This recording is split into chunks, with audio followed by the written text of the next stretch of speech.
Muli, magandang hapon mga kapatid. Kumusta po kayong lahat dyan? Ano sa FB Live? Luzon, Visayas at Mindanao, magandang hapon po. Nawa ay nasa magandang kalagayan kayo sa kabila ng nakaranas kayo ng hagupit ng bagyo mga kapatid. Nawa ang pag-ingat ng Diyos ay naranasan nating lahat at muli naman tayong mag-aaral ng salita ng Diyos. Ito pong programang ito ay may pamagat na mga walang hanggang katotohanan na mabasa natin sa Biblia. Ang tema natin pag-aralan ngayon mga kapatid ay mayroong pamagat na saan nanggaling ang mga anghel at si Satanas. Where did Satan come from? Yan po ating alamin ngayon at talakayin sa hapong ito. Nawa mga kapatid ay huwag niyong kalimutan na i-share ang ating Facebook Live upang sa ganon lahat po tayo ay makinabang. I-share niyo po mga minamahal at isend sa inyong mga group chat, isend po sa inyong mga page, sa inyong mga group at gayon din ang ating YouTube channel ay paki-subscribe po. I-type lamang po ninyo Lagro SDA Church. Ang link po ay nandiyan sa caption. Paki-pindot po at paki-subscribe mga minamahal. Maraming salamat po. At ngayon po ay dalawa tayong kasama dito, si Brother Adolf at si Brother Patrick. Sila po ay magpakilala at pagbati na rin. Brother Adolf? Maraming salamat, Brother Mark. Ito po si Brother Adolf Mandresa, ang inyo pong mga kasama ng aking dalawang mga kapatid sa pananampalataya. At magandang hapon po sa ating mga kaibigan at mga kapatid. Tayo po ay sama-sama na mag-aral ng salita ng Diyos. Ayan, maraming salamat po, Brother Adolf at Brother Patrick. Isang magandang araw po sa ating lahat, mga kapatid.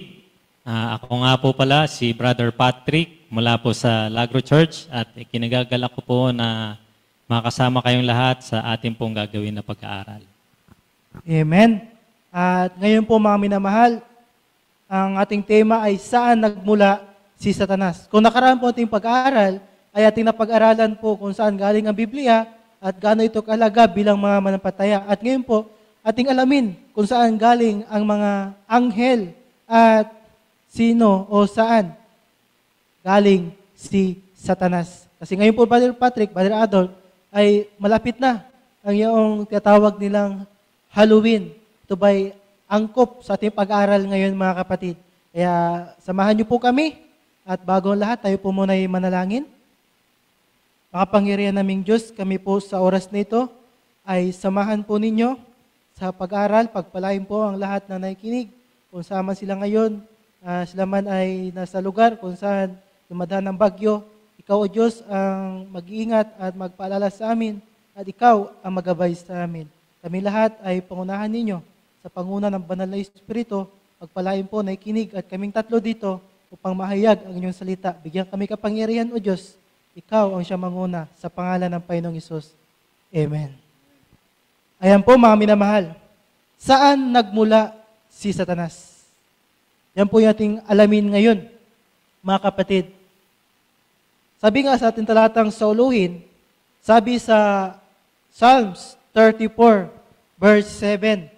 Psalms 34, verse 7, ay merong ganitong kapahayagan. Ang anghel ng Panginoon ay nagbabantay sa palibot ng mga natatakot sa Kanya at iniligtas sila. Maliwanag po mga kapatid, mga kaibigan, sa ating talatang sauluhin na kung saan yung mga taong merong takot sa Panginoon at merong pampataya sa Panginoon ay iniingatan ng mga anghel ng Diyos at iniligtas niya. Kayo po ba mga minamahal ay nampataya dito? Na merong anghel na nagbabantay sa inyo, sa atin. At ipong alamin ngayon. Kasabi ng iba na walang kasalanan, walang Satanas o Diablo. Yung po mga hindi naniwala, wala daw anghel, wala daw Satanas, at walang Panginoon. Ito'y nakalugod kay Satanas. Brother Adolf, Brother Patrick, nakalugod pala kay Satanas yun. Yung nagsasabi na walang anghel, walang Diablo, o walang Satanas. Kasi, bakit? Sabi dito, bakit nalugod sa kanya? Sapagkat kung siya sabi ng tao na hindi siya totoo, ito po yung kahinatnan nila.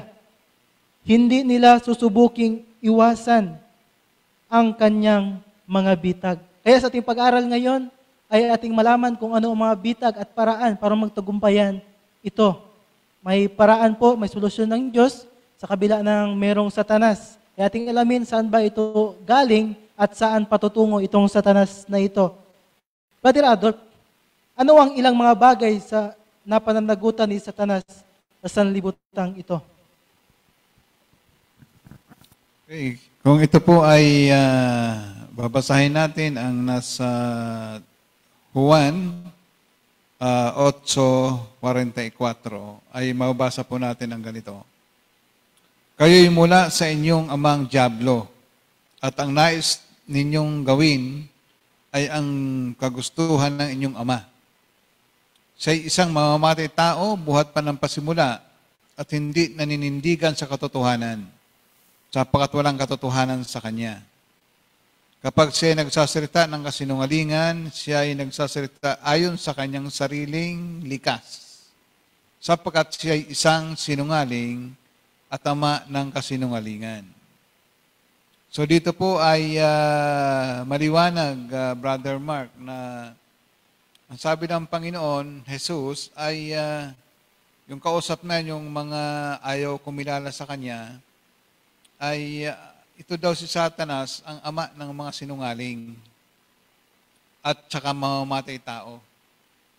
O, ang tanong, paano naging mamamatay tao itong si Satanas? Kung ating pong mapansin, yung mga anak ng Diyos, yung mga propeta ng Diyos, namatay ito dahil sa gawa ni Satanas. Di ba?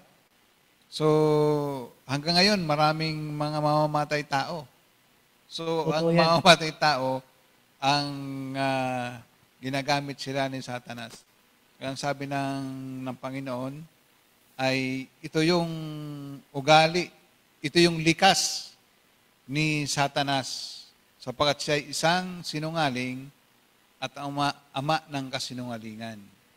Kaya doon sa Ten Commandments ng Panginoon, di ba, sabi niya, huwag kang magsisinungaling.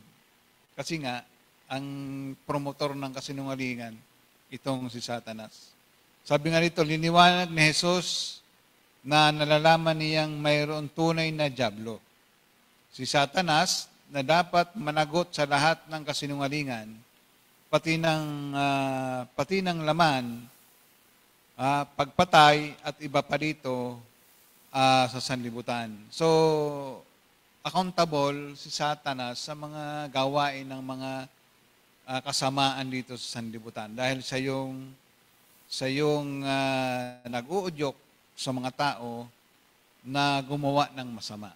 At yung mga tao naman ay inaayunan nila yung ganitong gawain. Kaya sa panahon ngayon, Brother Mark, talamak ang kasamaan. Dahil nga mayroong tunggalian, may great controversy na nangyayari sa sanlibutan ito. So, ibig sabihin, mayroong Satanas dahil mayroong masama at mabuti. May kasinungalingan, may katotohanan. Mayroong pagpatay at mayroong ding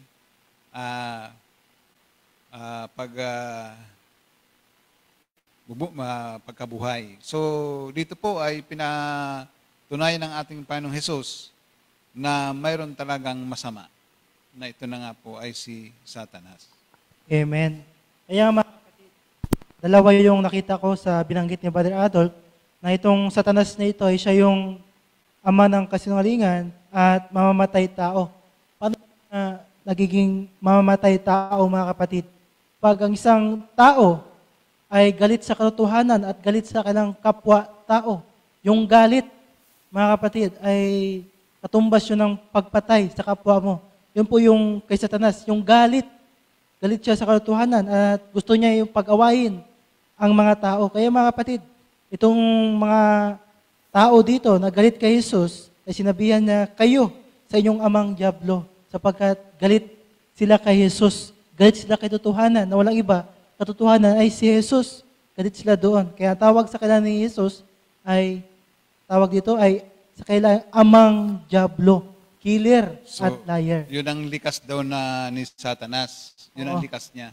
Kaya yung mapuot sa kapwa at yung mainggit Ayan, Hindi galing sa Panginoon yun eh. totoo yan. Galing yan sa kaaway. Tama po. Ngayon po, Brother Patrick, anong sinasabi ni Jesus sa tunay na pinagmulan itong kaaway na ito? Saan ba ito galing? Si Satanas ba ay galing sa Panginoon? Siya ba nalikha ng kasamaan? Kasi ang pangalan pong Satanas, mga kapatid, ay ibig sabihin po niyan ay kaaway. Kaaway ng mga anak ng Diyos at kaaway ng Diyos mismo. Siya bang lumikha ng kaaway niya? Brother Patrick, saan ba ito galing itong Satanas na ito? Sige po, tingnan po natin, basahin po natin sa aklat ng Lucas, Kapitulo 10, versikulo 18. Lucas 10, 18, ganito po ang sinasabi. At sinabi niya sa kanila, nakita ko si Satanas na nahulog na gaya ng kidlat mula sa langit. So, ibig sabihin, si Satanas ay nagmula sa langit. No? Malinaw dito sinasabi sa 10:18 na nakita raw ng Panginoon na si Satanas ay nahulog na gaya ng kidlat mula sa langit. No? So, ituloy natin, Brother Mark, dito sa katanungan na dahil siya ay galing sa langit at nahulog siya dito sa lupa, ano ang tawag kay Satanas bago siya inihagis papalabas ng langit? No? Tingnan natin dito sa Isaiah 14:12. Kasi kung galing siya sa langit, ibig bang sabihin nun ay nilikha ng Diyos si Satanas. No? So, tingnan po natin sa Isaiah 14:12. So sabi po dito, ano't nahulog ka mula sa langit o tala sa umaga, anak ng umaga. Paanong ikaw ay lumagpak sa lupa, ikaw na siyang nagpabagsak sa mga bansa. So dito sa Isaiah 14:12, walang salita rito na Satanas, Brother Mark. No? Ang makikita natin mga salita dito, pinapatungkulan ay tala sa umaga, anak ng umaga. No? So ang tanong dito, ang pagkakatala dito sa Isaiah ay isang katanungan na nagtatanong, paano nahulog ang isang tala sa umaga, anak ng umaga, mula sa langit at paano siya ay lumagpak sa lupa at nagpabagsak sa mga bansa. So dito pinapatungkulan na kung idudugtong natin yung Isaiah 14:12 at Lucas 10:18, na ito pa lang si Satanas, dati siya ay tinatawag na tala sa umaga. Magandang pangalan yan. Yes, anak ng umaga. At dahil sa kanyang kasamaan, dahil sa kanyang mga ginawa doon sa langit, si Satanas ay nahulog dito sa lupa at pinapatungkulan sa Lucas 10:18 na siya ay nahulog na parang kidlat mula sa langit. So, kumbaga parang siya, na-expel, pinatalsik siya sa langit. Oo. So, Ayan. yun, Brother Mark. Mamaya ating alamin po kung bakit siya pinatalsik. Mayroon po tayong basahin. So, maliwanag para Brother Patrick, itong Satanas na ito ay galing sa langit. Pero sa langit siya, ang titulo niya ay tala sa umaga o anak ng umaga. Yan po, Brother Patrick, ay hindi po yan masama na titulo. Yan po ay napakaganda. Yes, Brother Mark, kasi parang magandang, magandang ranggo, magandang pagpapaliwanag ng isang karakter ng tao. Imagine mo, tatawagin kang tala sa umaga, anak ng umaga. Ibig sabihin pala, bago siya naging Satanas, ay tala mo na siya sa umaga. Morning star sa English. O anak ng umaga. Ibig sabihin, mabuti siya bago siya naging masama. Yung pala ay ibig sabihin nun. Kaya, ibig sabihin, hindi lumikha ang Diyos ng kasamaan. Kasi sa ngayon sa aklat ng Genesis, lahat ng likha ng Diyos ay mabuti. Mabuti lahat. At kailanman hindi likha ng Diyos ng kasamaan. At sabi dito, ano kaya ang kaisipan o sa laman ng puso ni Satanas? Sangayon sa aklat ng Isaiah 14, ang talata ay 13 hanggang 14.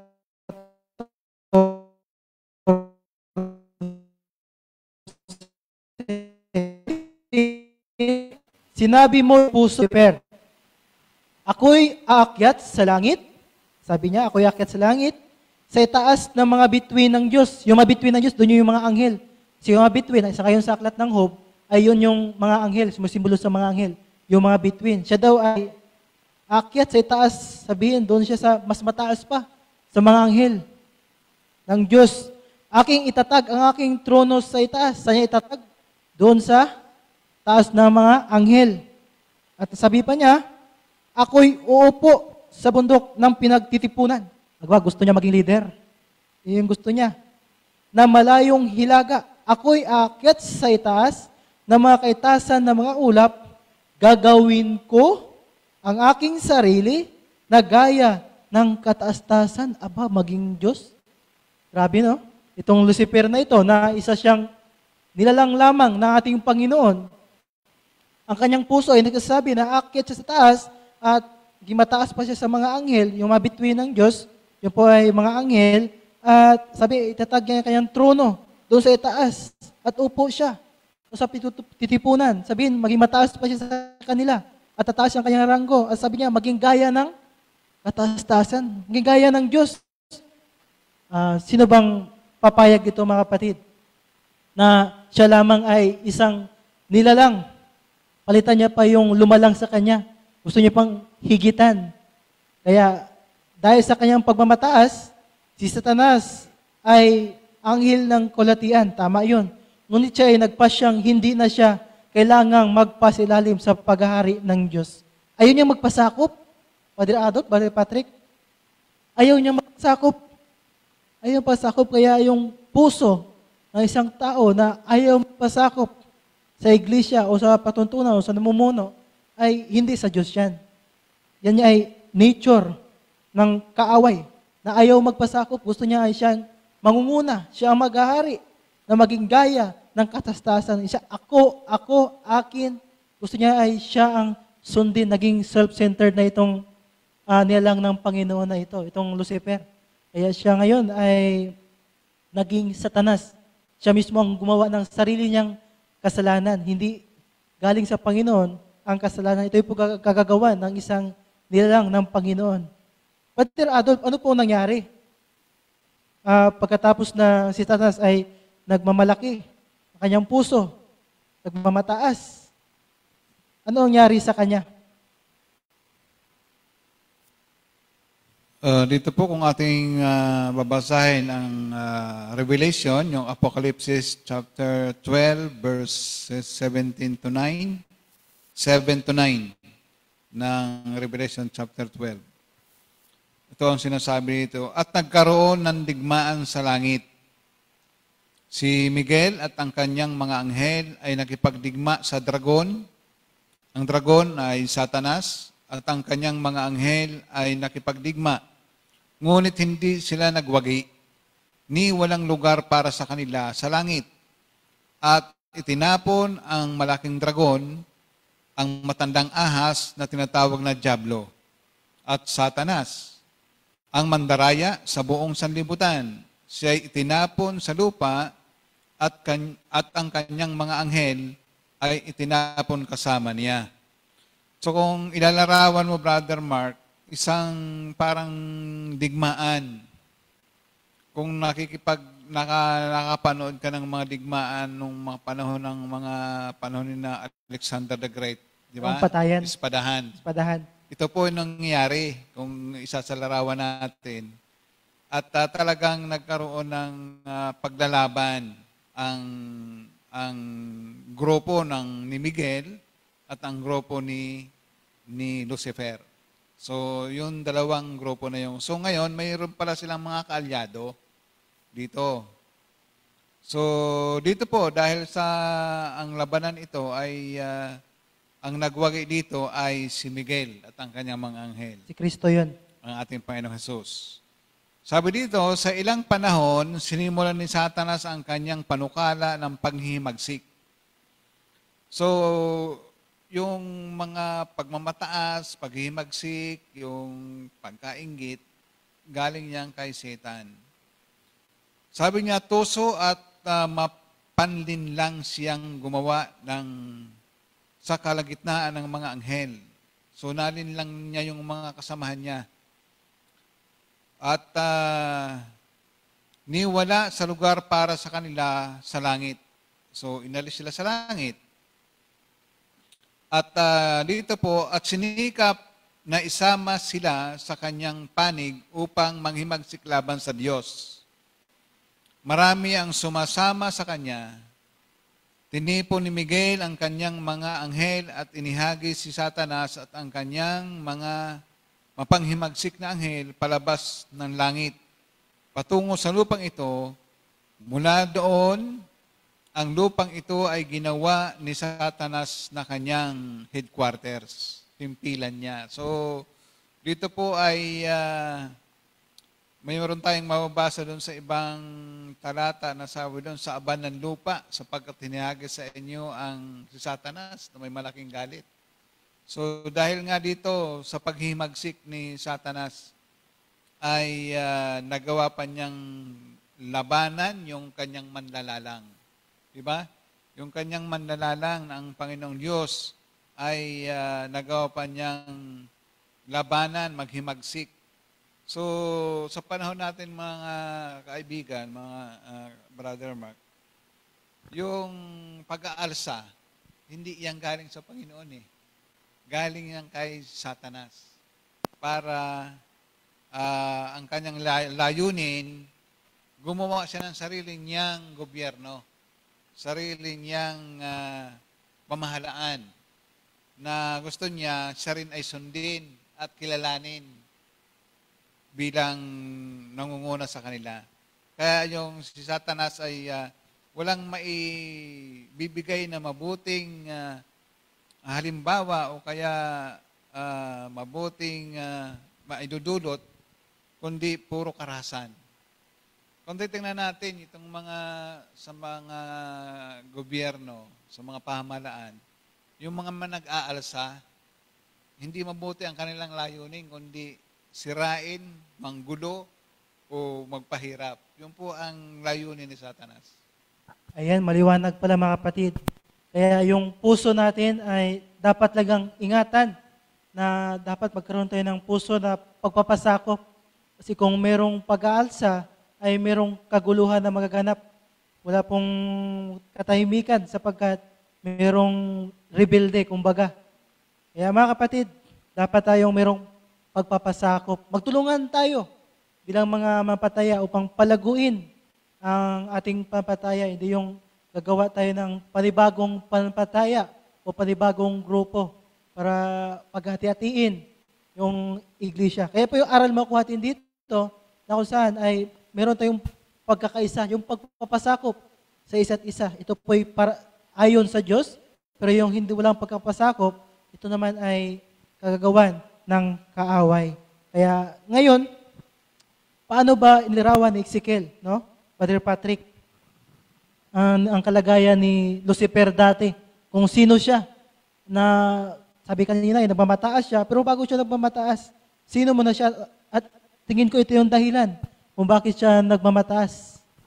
Yes, Brother Mark, tama po ang maganda po yung iyong katanungan.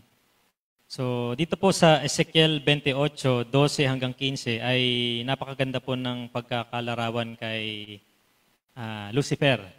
No, so, at makikita natin dito na meron siyang dahilan para magmataas. Base dito sa pagkaka-describe sa tala ng Ezekiel. So, basahin po natin sa Ezekiel 28, 12 hanggang 15. So, sabi po dito, ganito ang sabi ng Panginoong Diyos. Iyong tinatakan ang kabuuan. So, sabi dito sa ating pong lesson, ikaw ang tatak ng kasakdalan. So, si Lucifer ay... Sakdal, banal. Banal, no? Sakdal siya. Wala siyang perfect. Sabi niyang kasakdalan, no? Si Lucifer. Ano pa ang sabi? Puno ng karunungan. Matalino. Matalino. Oo. Nung siya ay likhain ng Panginoon, no? So, sakdal, matalino, at sakdal sa kagandahan. Oh, so, kumbaga sa babae, beauty and brains. Perfect, no? Perfect. beauty. Flawless. Wow. Kung sa lalaki siguro, tall, dark, and handsome, parang gano'n. Gorgeous. No? So, talagang napaka-gwapo. Wala ka nang hahanapin pa dito kay Lucifer. So, sakdal, matalino, puno ng karunungan at sakdal sa kagandahan. At hindi lang yun, Brother Mark, sa verse 13. Meron pa rito yung physical na kaanyo naman ng dinis. Ito yung kumaga sa panloob. No? So ito naman yung physical. Ikaw ay nasa Eden na halamanan ng Diyos. Lahat ng mahalagang bato ay iyong kasuotan. Ang sardio, ang topasyo, at ang diamante. So, ano to, Brother Mark? Mamahaling bato. Mamahaling bato ito. Bihira ka lang siguro makakita ng ganito rito sa Pilipinas. no, topasyo, diamante, ang berilo, ang onyx, ang haspe, ang sapiro, ang esmeralda, at ang karbungko, at ang ginto. So ilang ilang mga diamante, napakarami. Ang pagkayari ng iyong pandereta at iyong mga plauta ay napasa iyo. Sa kaarawan na ikaw ay lalangin ay nangahanda. So ito yung kasuotan ni Lucifer, no? Hindi lamang siya yung kanyang katangiang panloob, matalino, maganda, sakdal, pati yung panlabas niya, siya ay naadornohan ng mga mamahaling bato. Grabe yung susutan niya, no? Grabe ito, no? Tingnan pa natin sa 14. Ikaw ang pinahirang kirubin na tumatakip yun sa Biblia, ito yung tumatakip sa glory ng Panginoon.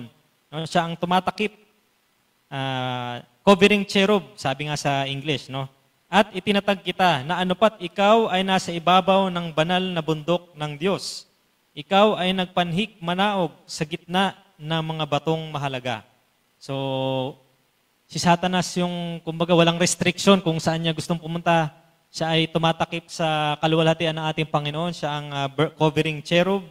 Siya ay nagpapanik manaog, akit baba sa gitna ng mga batong mahalaga at sa bundok ng Panginoon. At sa verse 15, ikaw ay sakdal sa iyong mga lakad mula sa araw na ikaw ay lalangin. No? So siya ay sakdal. Ito lang ang malungkot, Brother Mark. Hanggang sa ang kalikuan ay nasumpungan sa iyo. Yun lang. So makita mo doon, Brother Mark, na sabi sa lengguwahe ng mga kabataan ngayon, may K naman pala talaga na magmatas itong si Satanas kasi lahat na ng physical, marunong, perfect, maganda. Saka yung bulsa niya, puno. Puno yung bulsa, meron siyang karapatan eh. Kumaga may K eh. So, yun nga lang, na hanggang sa nasumpungan ang kalikuan sa kanya, kaya siya ay napahamak.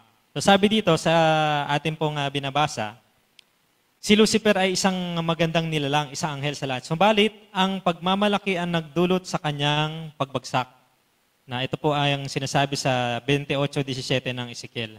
Ang iyong puso ay nagmataas dahil sa iyong kagandahan. Iyong pinasama ang iyong karunungan dahil sa iyong kaninang. Kaya Brother Mark, masama rin pala yung masyado kang bilib sa sarili mo eh. No? Yun nga eh, bilib na bilib. Yung bilib ka sa sarili mo, nakikita mo masyado kang Magaling. hanggat mataas, habang papataas ang lipad mo, papalalim rin ang pagbagsak mo, Brother Sakit Mark. ang bagsak doon. Masakit ang bagsak mo noon, Brother Mark. Ayan, maraming salamat po, Brother Patrick. Nakita po natin mga kapatid na kung saan itong Lucifer ay nasa kanya na sana, no? Ang lahat, karunungan, kagwapuhan, katalinuhan. Wala pang hanapin pa. Puno yung bulsa. Kumbaga sa mga kabataan ngayon ay mas maganda pa sa mga iPhone, yung cellphone nila, iPhone pala. Mamahalin, maganda. Sa kanya na lahat. Nga lang ang puso ay walang pagkakontento. Ibis na ibalik niya yung papasalamat sa nagbigay sa kanya. Ang nibigay ito, ang Panginoon naman eh. Kasi siya ay nilalang naman ng Panginoon. Siya ay created being. Katulad natin. Kaya mga kapatid, ang aral po nakuha ko dito, Brother Patrick, Brother Adolf, na kung ano mang natanggap natin, galing sa Panginoon, ito may kayamanan sa karunungan, pagpapala sa material, o ano man, spiritual, ay ibalik po natin sa Panginoon. Kasi galing po ito sa Kanya eh. Ibalik po natin yung pasalamat, mga kapatid, ating kilalanin po. At nandoon pa rin yung pagpapasakop sa Panginoon. Hindi yan maging dahilan. Nawa sa atin mga kapatid, kung mayroon man tayong natanggap na anumang mataas na posisyon o material na malalaki, ay hindi tayo magpasakop sa Panginoon. Para bagang komportable na tayo. Para hindi natin kailangan ng Panginoon. Kaya kapag anong sinabi ng Panginoon, parang ayaw na natin. Parang okay na ako eh. Ito Satanas ay hindi lang okay, kundi gusto pang dagdagan pa, taasan pa, higitan pa ang nagbigay sa kanya. Grabe po mga kapatid, no? Kaya ito po yung aral. Kaya ngayon, ito yung naging anyo ni Satanas na nahulog siya dahil sa kasamaan na sumpungan sa kanya. Sa ngayon sa pangalawang Korinto, 11 ang talata ay 14. Pangalawang Korinto, 11 ang talata ay 14. Ito po ang pagkasabi, at hindi napagtaka, sapagkat maging si Satanas man ay nagpapanggap ng anghel ng liwanag. Maliwanag po mga kapatid, si Satanas man ay nagpanggap ng anghel ng liwanag sa ngayon sa pangalawang Korinto. Ibig sabihin, hanggang ngayon ay parang hindi nakatakot yung mukha niya. Parang kung tingnan po sa picture na pinopost sa Facebook o sa mga padado sa TV, itong Satanas na ito ay parang may buntot, tapos may dadalang malaking tinidor, nakapula, nakatakot yung mukha. Kaya sabi ng Biblia sa pangalawang Korinto 11:14 na siya ay anghel ng liwanag. Kaya dito po madali ang mga tao kasi sabi dito, marami nakita si Satanas ay larawang may sungay, may paang hati, parang ang nakatakot, may buntot. Ngunit sinabi ni Apostol Pablo na ang diablo ay humaharap na tulad ng anghel ng kaliwanagan. Ito ay bahagi ng plano ni Satanas na gawin ang kanyang gawain na sa paraang katulad ng gawain ng Diyos.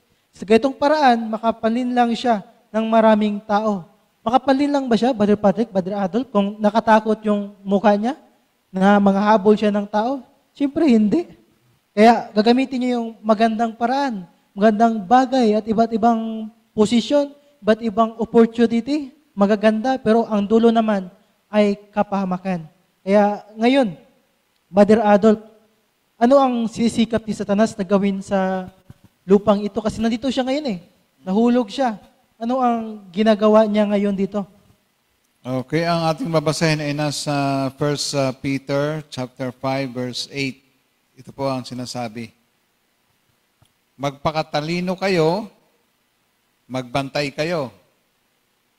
So, ito po ay isang paalala o kaya babala. Magpakatino kayo, magbantay kayo.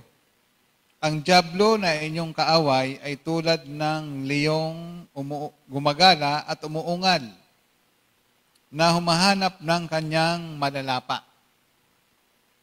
Nagbabantay siya. Sinisikap ni Satanas na tayo'y tuksuhin upang magkasala at saktan tayo sapagkat siya'y napupuot sa Diyos. Ang sabi nga daw yung palo sa kalabaw, ang latay ay sa kabayo. Di ba? Kasi yun ang sabi dito eh. Kaya si Satanas ay galit sa kanyang mga anak ng Diyos dahil ang punot dulo nito, galit siya doon sa manlalalang sa Diyos. No? Kaya yung mga anak ng Diyos ay ang pinupunterian ng parang, yun nga, pag pinalo mo yung galit niya, sa ating binubunton. Kasi di niya kayang labanan yung Diyos. Parang, tayo, kaya niya labanan eh. Oo. Parang yung isang manika. Isang manika na sinusuntok-suntok mo yung manika dahil hindi ka galit doon sa manika eh. Galit ka doon sa tao na yun. Ganun. Yung nagbigay sa'yo ng manika. Oo, ganun si Satanas. Kaya tayo ang kanyang pinupunteriya. Kaya sabi doon, mag-ingat at dahil ang kaaway daw natin ay parang leon. Alam mo ang leon ay isa yung sa pinakamatapang na hayop sa lahat ng mga nilalang na hayop. Sa yung naghahari-harian. Para siya makasila ng makahuli ng makakain niya, uungal yan. Kapag umungal yan at marinig ng mga hayop ng mga kasama niya doon sa gubat, scattered yung mga hayop, hindi malaman kung saan pupunta. Kaya yung iba, naliligaw, pupunta sa kanya, kaya masisilo na siya. Ganon si Satanas. Kaya hindi natin alam kung saan pupunta tayo at yun pala, nasa bitag na tayo ni Satanas. So, kaya nga dito, yung kanyang karakter, minsan makikita mo, ay hindi, katulad binasa mo, Brother Mark, yung may buntot, hindi po ganun siya. Kasi hindi siya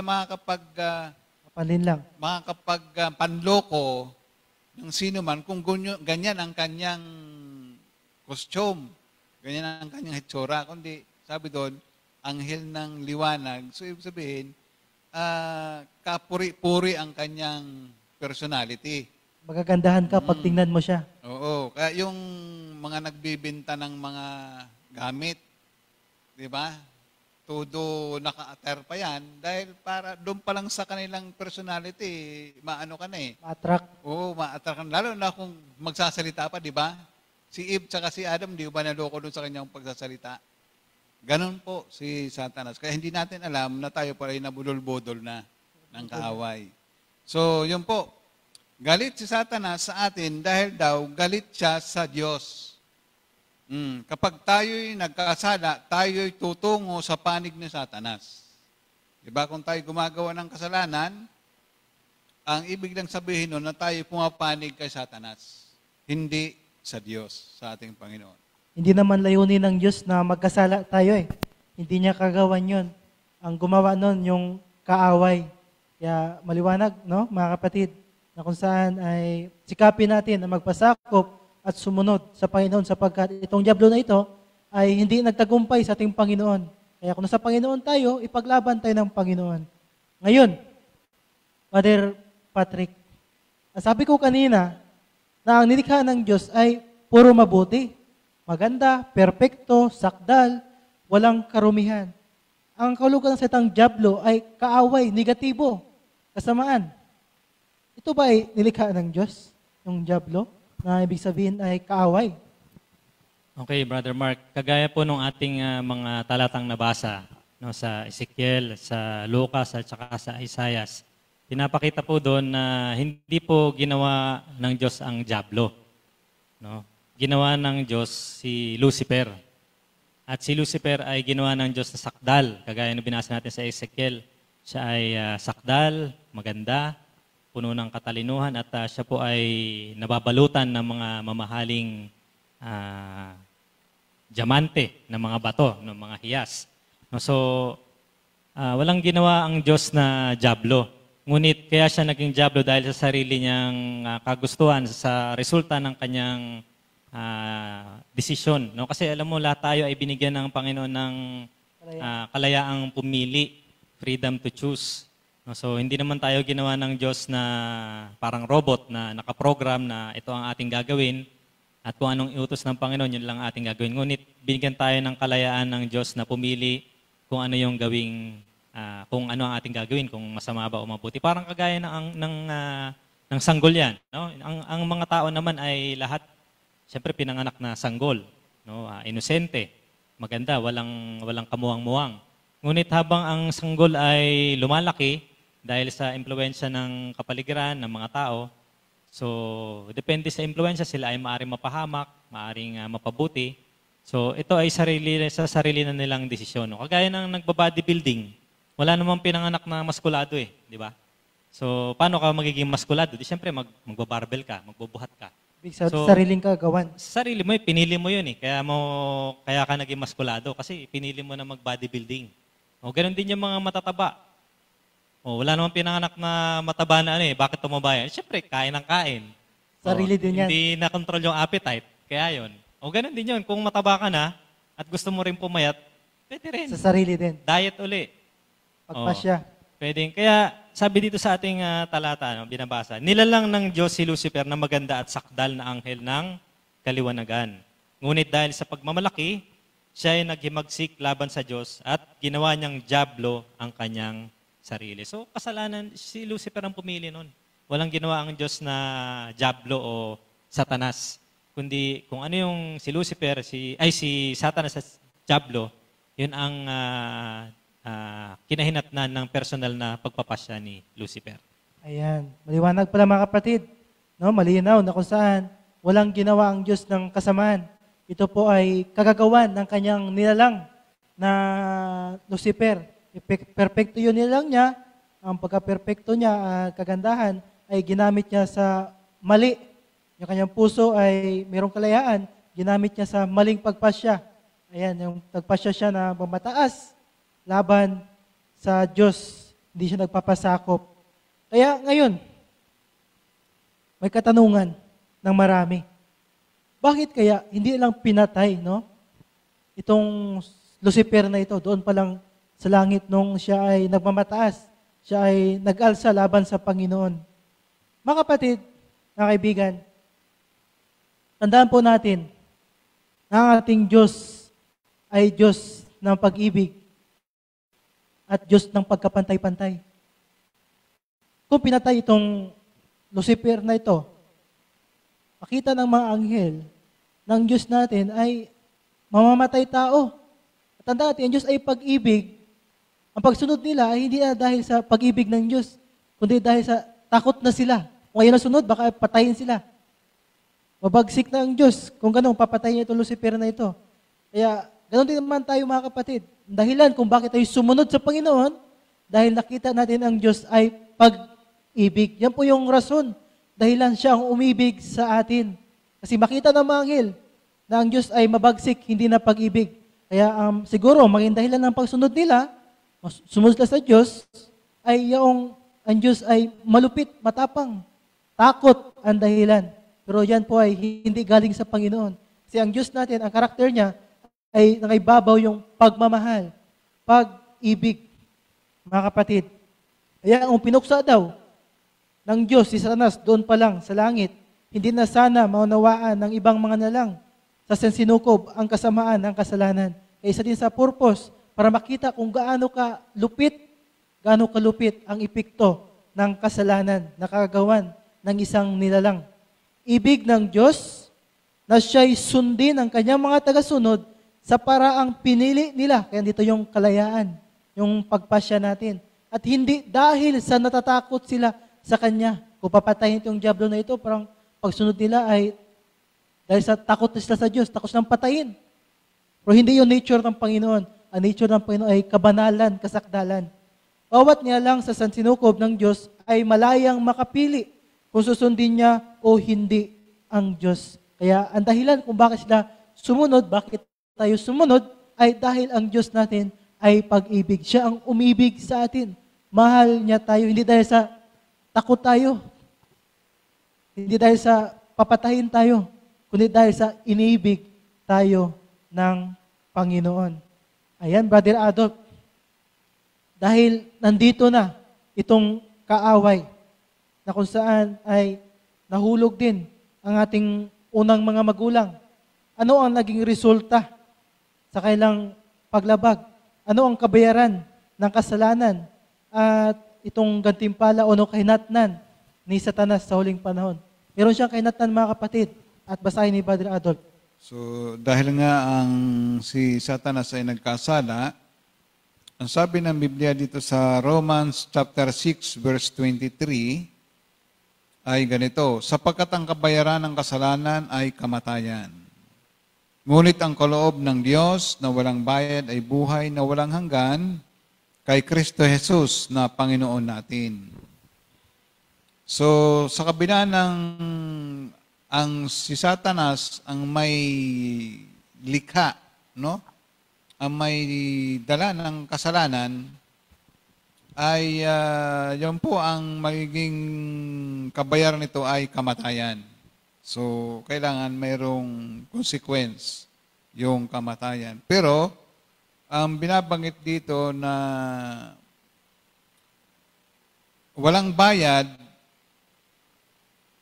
ay yung buhay na walang hanggan, na kay Kristo naman yon. Merong solusyon. Oo, may solusyon na si Kristo ang solusyon. Sabi ito, at ang diablo na dumaya sa kanila ay inihagis sa lawa ng apoy at asupre. So, mayroon palang panahon. Doon sa tanong mo kanina kung bakit si Satanas ay hindi pinuksa kaagad ng Panginoon, kundi dahil nandun nga yung pag-ibig ng Diyos.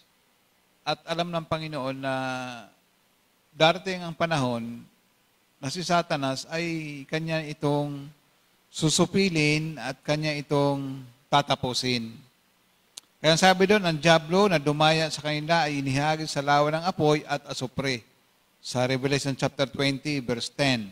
So ipinapakita lamang dito na may hangganan ang pag-iral ni Satanas. So, hindi hayaan ng Diyos na si Satanas ay magpatuloy. Sa katapusan, si Satanas ay susunugin sa pamamagitan ng apoy. So, may katapusan. Ang Maghintay lang tayo. away, oo. So, ayon sa panukala ng Panginoon, may katapusan. Ayan, maliwanag, mga kapatid. Sa mga gustong sa mga taong gusto mamatay na o papatay na ng Diyos si Satanas o gusto siyang mawala na, maghintay lang po tayo. Darating din po yan. Maghintay lang po tayo. Darating ang araw na kung saan ay susunugin siya. Ibig sabihin, Brother Adolf, Brother Patrick, hindi si Satanas ang nag-ari-arian doon sa impyerno ngayon na sabi na ay nagdadala na ng tinidor, nagdadala ng nakatakot, nandun siya ay siya yung hari na sa pintuan ng impyerno. Mali pala yung kaisipan na yun, mga kapatid. Sapagkat mismo si Satanas ay susunugin doon. Susunugin ng Panginoon. Paulan na ng apoy. Oh, actually, Brother Mark, hindi naman yan inihanda ng Diyos para sa tao eh. Para sa Inihanda kailangan. yung para doon kay Satanas kasi siya nga ang promotor ng lahat eh. Kundi dahil sa kanya, hindi nagkawintang-wintang itong sangkatauhan. Dahil sa kanya, kaya itong nangyari. Kaya yung dapat lang na gawin ng Panginoon, yung nararapat para sa kanya. Kasi siya talagang naging dahilan kung bakit nagkaroon ng kamatayan. Ayan, maliwanag po mga kapatid, na kung saan ang impyerno ay hindi naman talaga para sa mga tao yan. Nahanda ng Diyos yan para kay Satanas at sa kanyang mga anghel. Nga lang, itong tao na ito ay gustong gawin kung sumama o gawin ang nais ni Satanas. Kaya sila ay nadamay kasi di naman pwedeng ang kasalanan kapasok doon sa kaharian ng Diyos. Kasi sabi sa Biblia na walang anumang bagay na marumi makapasok doon. Lahat doon ay perpekto. Kaya tatapusin ng Diyos. Itong Satanas na ito, tatapusin ng Diyos ang kasalanan, susunugin niya ang makasalanan at ang kasalanan. Wala iba kundi ang dyablo at mga taong ayaw magpasakop, sumunod sa Panginoon, mapataya sa Panginoon. Ngayon, Mary Patrick, nakita natin susunugin na ng Diyos. Sabihin, mawawala na sila, matutupok na sila. Meron pa bang pag-asa na muling babangon itong kasamaan na ito kapag tapos silang masunog sa impyerno? Okay, Brother Mark, parang tinatanong mo kung mayroon bang chapter 2 o kaya volume 2 yung yung nangyayari sa atin ngayon, So, basahin po natin sa aklat ng Nahum, chapter 1 verse 9. So, dito sinasabi po sa Nahum chapter 1 verse 9, ano ang iyong kinakatha laban sa Panginoon? Siya'y gagawa ng lubos na kawakasan. So, lubos ibig sabihin sakdal, talagang complete, no? Lubos na kawakasan. Ang pagdadalamhati ay hindi titindig na ikalawa.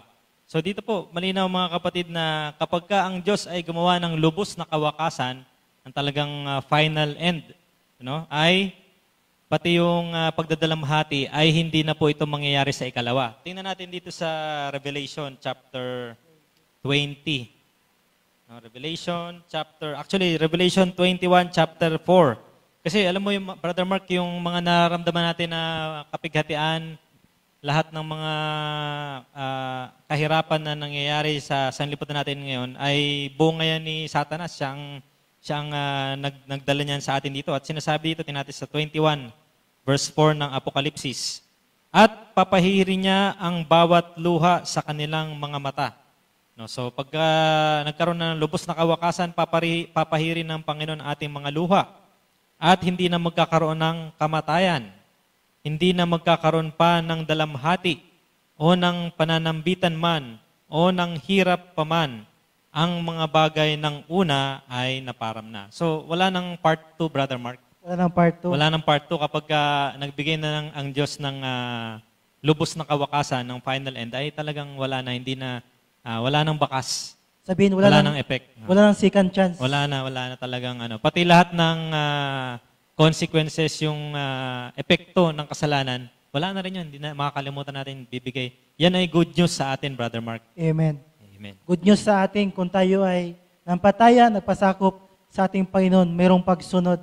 Kasi wala nang part 2 o second chance kapag tatapusin na ng Diyos ang kasamaan at ang makasalanan. At ang kasalanan mismo ay tatapusin niya.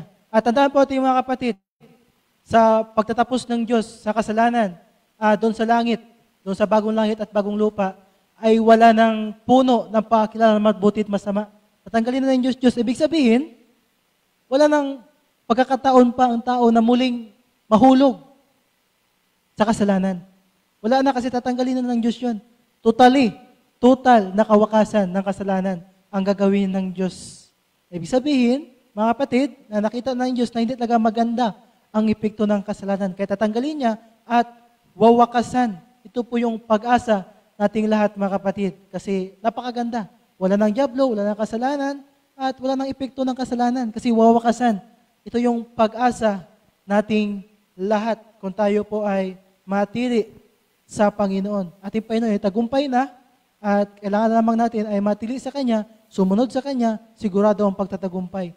Sa napag-aralan po natin ngayon, nakita po natin na kung saan galing ang diablo ay sa kanyang sarili. At saan galing yung Lucifer ay nilikha ng Panginoon. Ito po yung maganda, sakdal, perpekto, at lahat ng mga anghel ay nilikha ng Diyos. Kasama po tayo roon. At dahil sa kalayaan nila, kaya sila po ay nagpasya, naggumawa ng mali. Dahil doon, naging satanas siya, naging kalaban siya, at itong kalaban na ito ay gumawa ang Diyos ng propesiya na wawakasan niya. Magtatapos ito. Ngayon po, Brother Adolf, no? Ano po ang kailangan nating gawin upang mapatili tayo kay Kristo? Kasi tagumpay na tayo eh. Ano po ang laban natin dito sa kaaway na ito, sa maripo ninyo?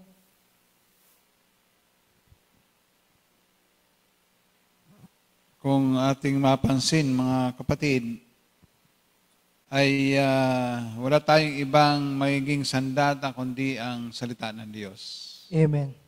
Ang sabi nga doon ay ang ating katawan ay dapat may mga kung sa digmaan ay mayroon tayong mga kalasag. Mayroon tayong mga panlaban. Ang sabi doon, ang mga bagay nito ay salita ng Diyos. Di ba ang Panginoon na siya ay tuksuhin ni Satan? Ang madalas niyang banggitin, nasusulat.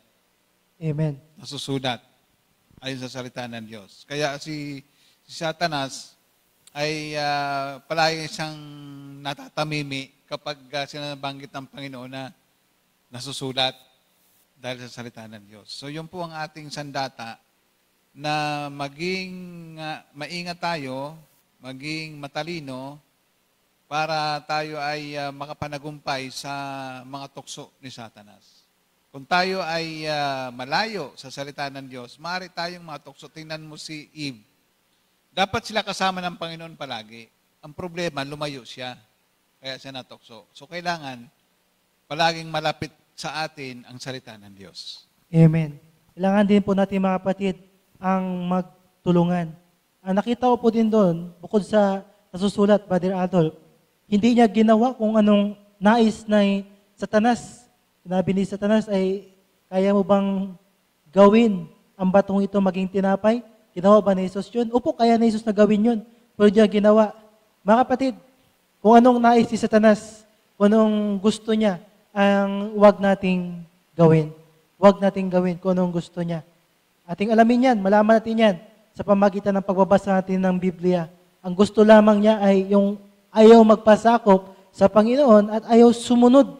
Yun yung ayaw niya. Kasi yung gusto niya, yung sarili lang niya ang sundin. Kaya yung mga taong ayaw sumunod, kung anong nais ng Panginoon, yung pagpapasya, yung kautusan ay sa sarili lang nila nagmula, ay maliwanag na hindi sa Diyos yun. Kasi mayroong kautusan ng Diyos at yun dapat nating sundin. Brother Patrick, maraming nagsasabi na kapag mamatay yung kakapanganak pa lang, ay magiging anghel daw yun. Totoo ba ito? Ano bang anyo ng isang anghel? Okay, Brother Mark. So dito po, tingnan natin sa Genesis 3:24. Basahin natin sa Genesis 3:24.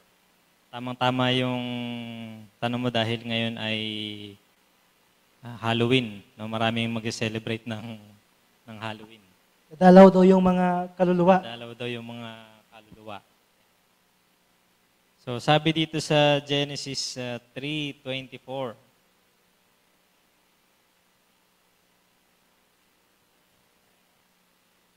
Ito na pala. So he drove the man out, and at the east of the Garden of Eden, he stationed the cherubim and the flaming sword which turned every direction to guard the way to the tree of life.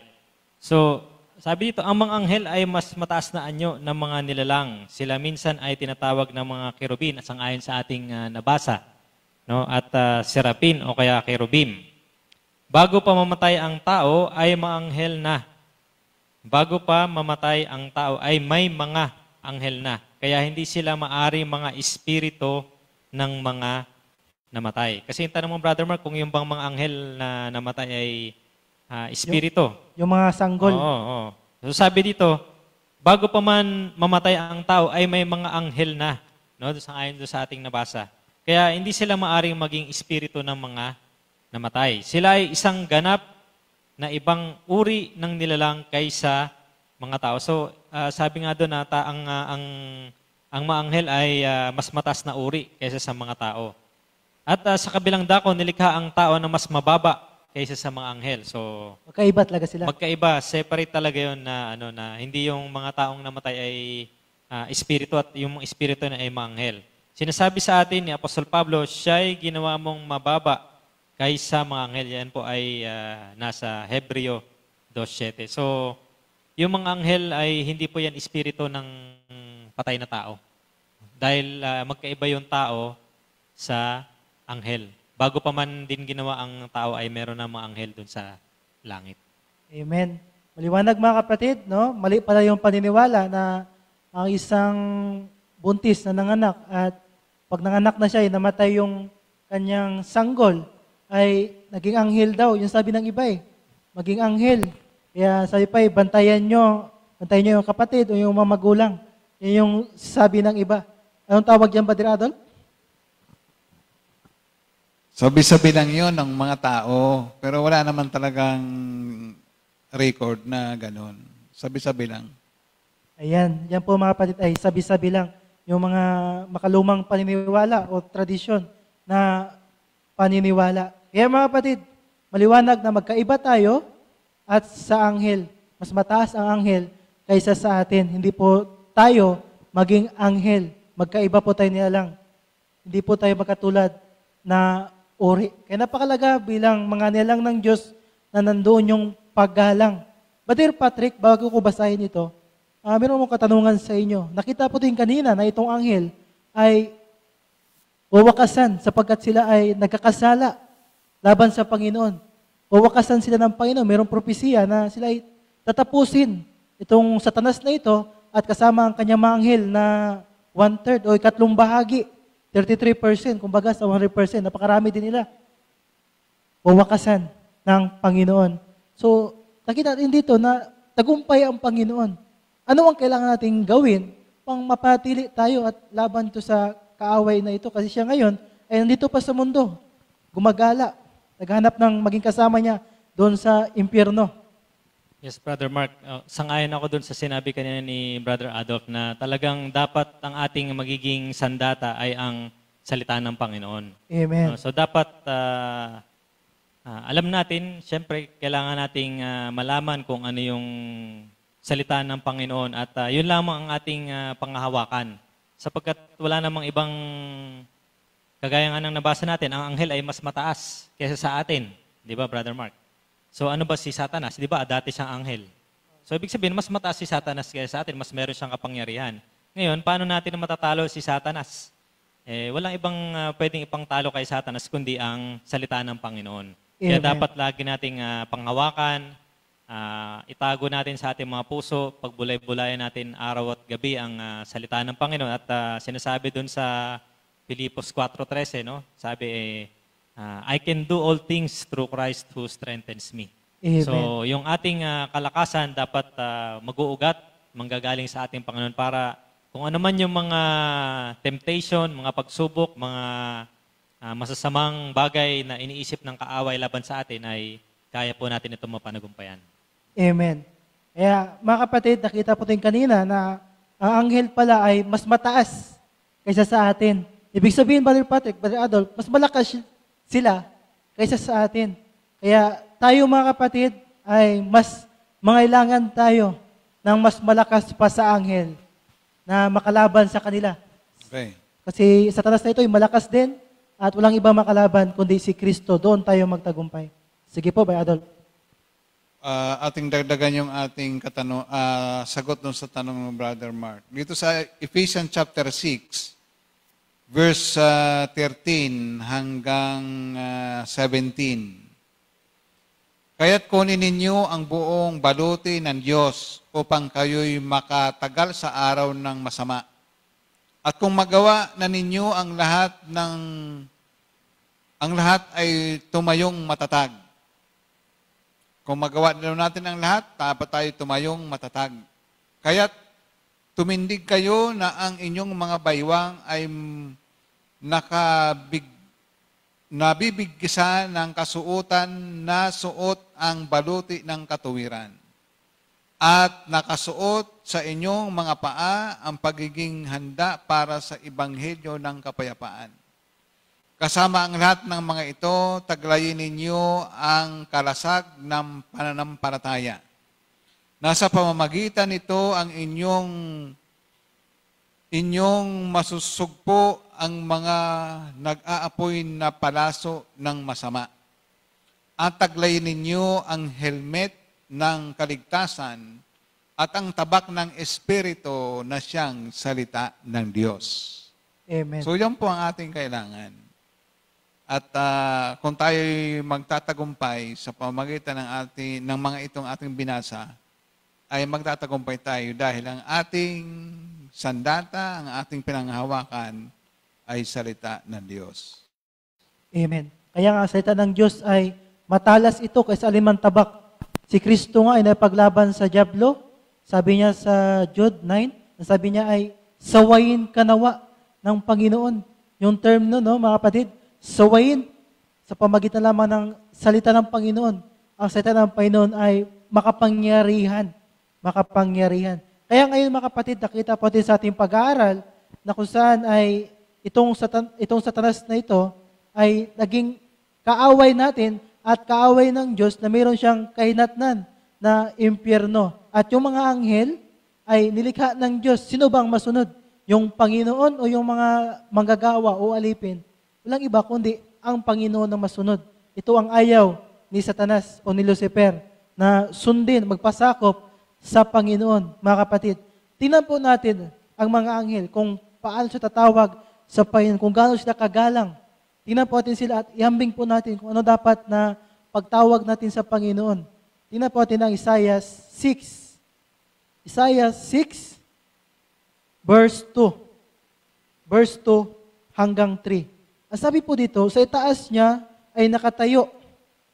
Ang sabi, nakatayo ang mga sirapin. Ito yung mga anghel. Bawat isa ay may 6 na pakpak. Bawat isa daw may 6 na pakpak. Yung mga anghel, yung dalawang pakpak nila ay nakatakip sa kanilang mukha. Yan po natin na, yung dalawang pakpak nila nakatakip sa mukha, ang dalawa ay nakatakip sa kanilang mga paa, at ang dalawa ay ginagamit nila sa paglilipad. At sa verse 3, ito po yung ginagawa na lagi kapag tatawag siya sa pangalan ng Panginoon. At tinawag ng isa sa mga at sinabi, Banal, banal, sa verse 3, ang Panginoon ng mga hukbo, ang buong lupa ay puno ng kanyang kulatian. Tingnan po natin mga kapatid, ang isang nilalang ng Diyos na anghel na mas mataas pa sa atin kapag tatawag sa pangalan ng Panginoon ay tatakpan ang kanilang mukha, tatakpan ang kanilang paa para bagang hindi sila karapat-dapat. Samantalang tayo mga kapatid, minsan ay niwalang respeto natin ang pangalan ng Panginoon. Yung iba naman ay ginagamit kapag sila ay lasing. Kumakanta ng natutulog ba ang Diyos? Kahit lasing na nga. Sisiraan ang pangalan ng Panginoon ni walang kabuluhan. Samantalang itong mas mataas pa kay sa atin, itong anghel, mga kapatid, ay ganun lamang ang paggalang nila. Kaya mga minamahal, mag-comment po kayo dyan, magdagdag o magtanong kung ano po yung mga suggestion ninyo, katanungan ninyo, karagdagan nyo, i-comment nyo po upang mamaya atin pong mabasa yan. Kaya napakalaga na kay Kristo tayo, sapagkat kay Kristo ay panalo tayo, sapagkat si Kristo ay nanalo laban sa kaaway, laban kay Satanas, laban sa kamatayan, laban sa pakanan ni Satanas. Hindi nagtagumpay si Satanas laban kay Kristo. Kaya mga kapatid, sikapin natin na matili at sundin ang Biblia. Kasi ito yung kapangyarihan ng Diyos. Kapangyarihan natin laban itong sa kaaway na ito. Panghuling tagubilin, Brother Adolf.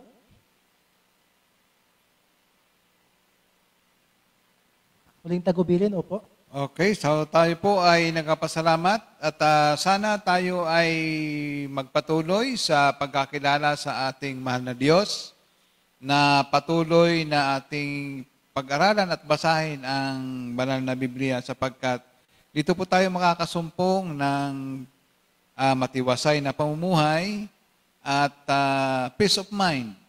Lalo na sa panahon na ito na marami tayong mga naranasan. At ito ating pinag-aralan, naway makilala natin ang lubusan ng ating Panginoon Diyos. At ang sabi nga ng ating mga binasa, na si Satanas ay nag-a-aspire na siya po ay sambahin din at kilalanin na Diyos. Pero hindi po ganoon ang payo ng Biblia. Ang payo ng Biblia, kilalanin natin si Jesus na siya ang nagligtas sa atin mula sa kamatayan patungo sa buhay na walang hanggan. Kaya ang mahalaga, mga kaibigan at mga kapatid, sampalatayan natin ang Panginoon na sa Kanya ang buhay na walang hanggan. Amen. Amen. Brother Patrick? Yes po. So sa ating pong pag-aaral ngayon ay nalaman po natin na talagang tunay ang jablo, no, Brother Mark? Talagang meron pong jablo na tinatawag at wala pong ginawang jablo ang ating Panginoon, ngunit ito po ay nagresulta sa personal na pagpapasya ni Lucifer na siya po ay magkaroon ng mas mataas na kapangyarihan, katungkulan.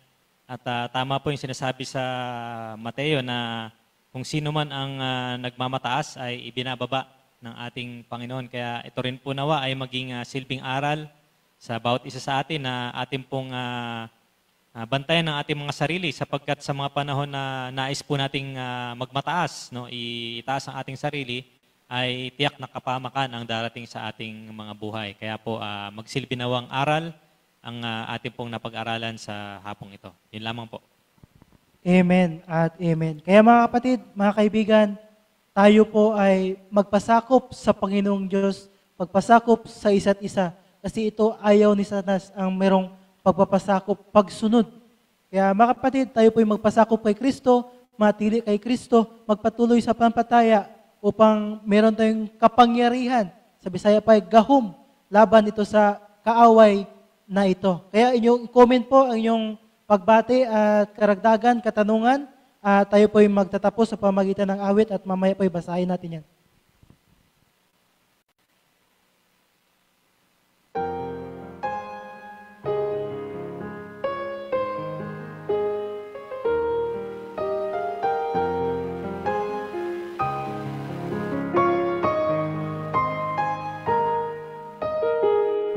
O Lord my God, when I in awesome wonder consider all the worlds thine hands have made, I see the stars, I hear the rolling thunder, thy part throughout the universe displayed.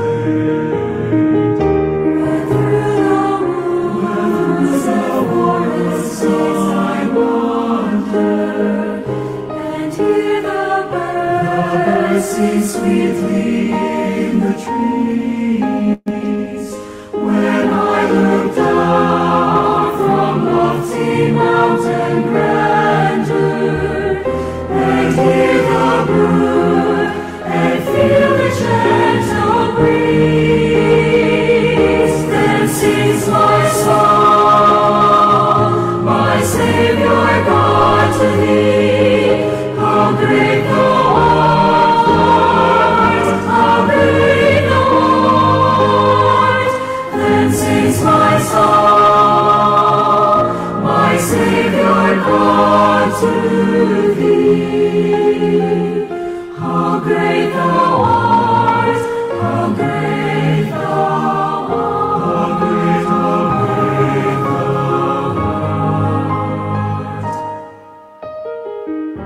when I think that God His Son not sparing, He sent Him to die, I scarce can take it. Then on the cross, my burden gladly bearing, He bled and died to take away my sin. When I shall come with shout of acclamation, and take me home, what joy shall fill my heart? Then I shall bow in humble adoration, and there proclaim, my God, how great Thou art. Then sings my soul, my Savior God, to Thee, how great Thou art, Lord, how great Thou art. Then sings my soul, my Savior God, to Thee, how great Thou art, how great Thou art, how great Thou art, how great Thou art, how great Thou art.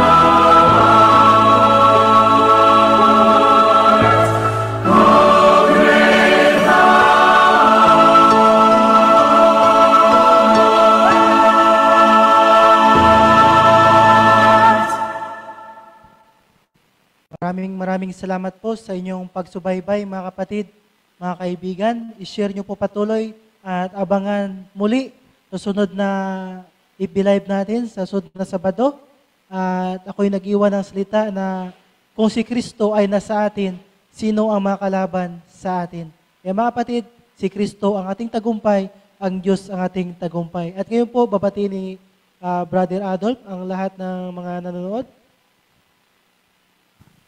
So bago po tayo dumako sa ating closing prayer, ay amin pong munang pasalamatan ang ating pong mga nanood at nakinig sa ating pong FB Live. Ang ating mga kapatid ay sina Justina December Sagala. Happy Sabat po mga Happy Sabat kapatid. Richelle Espanto is watching at Wilma Aban Pusayin ay Happy Sabat kapatid. Sister Ami Bueson Guanyeso, so Happy Sabat din. Sister Rosel Barba at Brother Ariel Eliado, so maraming salamat sa inyong pakikinig at panunood. At Happy Sabat din po dito sa ating pong Arabic letter ng pangalan. Hindi ko mabasa. Arabic to eh. Pero Happy Sabat. Gawin po kay Brother Hilaw Winfred. Happy Sabat, brother. Kay Sister Wenzy Carillo. Maraming salamat po. Sabat po, Sister Wincy. At Salamat. gawin po kay Sister Juana Ombrero Colacion. Colacion Family. So maraming pasalamat po at sabi dito, good afternoon, Brother Adolf, Brother Patrick, and Brother Mark. Happy Sabat muli. So ingat sa pag-uwi dahil signal number 3 na pala tayo ngayon. So yun po, maraming salamat po sa mga nanood at nakinig. So i-share po natin ang ating program na sinagawa ngayong hapon. Pagpalain po tayo ng Panginoon. Amen. Sige po, Brother Adolf. So Manalangin tayo po kayo. po ay manalangin. Mapagmahal po naming Ama, salamat po sa inyong kabutihan sa amin na kami po inyong sinamahan sa aming pag-aaral ng iyong banal na salita. Tunay na napakabuti ninyo. Maraming salamat at kayo ang aming nakilala na Panginoon na may likha ng langit at ng lupa at tulungan kami sa aming pananampalataya. Dagdagan pa po ninyo ang kakulangan ng aming pananampalataya at dito po namin nakita na ang sanhi ng kasalanan ay ang si Satanas na siyang nagpasama sa sanlibutan ito. Kaya o Diyos, samahan po ninyo kami ng inyong mga banal na anghel upang kami maingatan sa lahat ng masama. Sa mga susunod naming pag-aaral, mangyari po na samahan muli ninyo upang pagkalubang kami ng karunungan. Gayun din po, pagpalain ang mga nanood at nakinig, naway ang mga mensaheng ito ay sa kanilang mga puso upang ito ay maging sandata nila ang inyong mga salita. Salita ninyo na nagbibigay buhay at pag-asa. Pagpalain po ang mga kapatid na nanood at nakinig at sa gabing ito, maingatan sila lalo't higit sa kalamidad na narito sa amin ngayon. Naway ang iyong pag-iingat, pangmatnubay ay maranasan ng bawat isa. Pagpatawad din po ninyo ang aming mga pagkakasala sa pangalan po namin, Panginoong Jesus. Amen. Amen. Amen. Maraming salamat po, mga kapatid.